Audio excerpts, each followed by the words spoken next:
day we went to a movie, and I wanted to do a review of it because I thought it was just that good. Um, it was the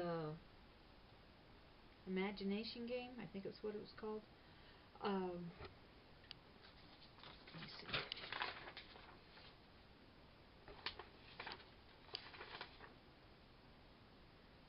Imitation game. It's called the Imitation game. It was about how this group of people from England got together and made this machine that would crack a code that the Germans had. Very interesting story. What they don't explain about the girl is that she had the girl who was actually of that time and everything. Women just weren't allowed to work with men, and so they had to pretend she was a secretary and all this other stuff before she went in and did any kind of work or research or anything like that. But anyway, what the part that got me was the main character. Cumberbatch did his character, and I can't even think what his name is. But he built this machine, named it after a friend of his, Christian, who was a friend from school. Turns out that his friend had died.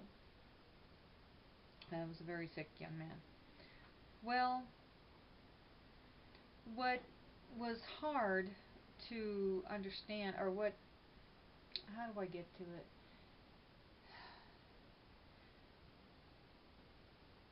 It turned out one of the biggest issues of the whole story was the fact that the main character was gay. Back in the 1950s, 1920s, 1950s, I guess in London it was illegal, period. And they would give them drugs to filter out that, which didn't make a whole lot of sense. But so of course he was terrified of losing anything he could do because of it. So he kind of kept that a secret. And one thing I've always told my kids is everything you do has an effect on other people. This guy had more an effect on the world than anybody I know. Why? Because his machine back then was called the Turner. Now it's called the computer. It was the first computer, which I thought was wow type of thing. And it's amazing how that has changed everybody's lives. Hi. What do you want, Michael? Interruption there. I've always told my kids everything that you do in life is going to have an effect on other people. So be careful what you do. In his case, he built this machine that saved millions of lives, and it was hard for them because they had to choose who was going to live and who was going to die because of the war. And it was so sad to know that. But it wasn't, it's just like, what are you going to do? And sometimes I wonder if my life has that much of an effect on anybody. Yeah, sometimes I see it when I'm taking care of my kids. Look at this last month with Michael. It's like I was the only one who really caught on to what was going on with him. And if I hadn't taken him to the hospital, yeah. And then today we had some good things that happened, but I won't go into that. But I can see where little things that I've done has affected his life, or my husband's life, or my other kids, stuff like that. But I wonder how that affects other people. We see it all the time on YouTube. It's just interesting to think about. And the other thing is just the fact that the poor guy was gay. And I'm not saying there's anything wrong with being gay. I'm not going to say liberal minded. You know, it's one of those, I'm not gay. I chose not to be gay. That's my business. I have a son who's gay. He just recently got married. That's his business. It's one of those, that's your business. And I think it was interesting because earlier today, um, my son, his girlfriend, and a friend of his, we were running around today, and we got into this conversation about good stories. There's a lot of good stories, and there's this and there's that. And one thing that was brought up was the Harry Potter thing. For some unknown reason, somebody asked, "Is Dumbledore gay?" And the response was, "Yes, he is." And I'm like, "And who cares?" Has absolutely nothing to do with the plot. Has nothing to do with the story. And a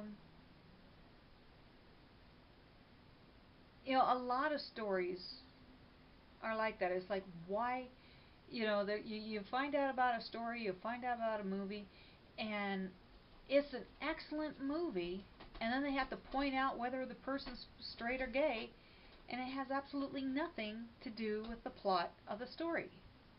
And it's just basically, as far as I'm concerned, wasted information.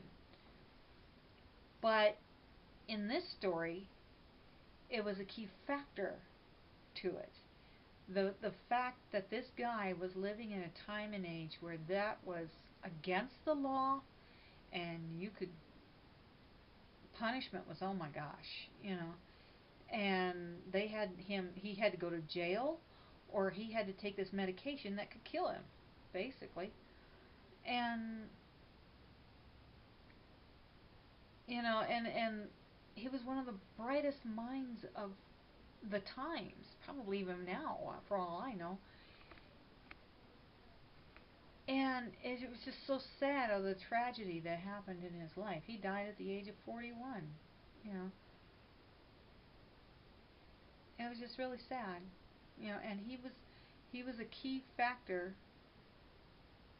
to saving so many lives because of the war against Germany. And so it's, I don't know, when you got to tell a story and there's going to be information like that in there, is it necessary? That's my first question. Why put information that's not necessary in there? But if the information is necessary, by all means, put it in there. I felt sorry for the guy because of the tragedy he had to go through. But nowadays, we had to point out to someone in the audience. They were like, "Well, who cares?" It's like, well, you got to understand the times. But yeah, just think about it. What you're doing, how's it affecting other people? But I really recommend going and seeing that movie because it was so much more than making this machine. You had a woman in there who had to do whatever her parents wanted, and in those times, women were not allowed to work with men. It was just like taboo. And you had spies all over the place, and who knows whose side they're on, that kind of thing. And then you got this moron who's constantly trying to shut them down just because he has an attitude problem with the guy who's running the show. Oh well.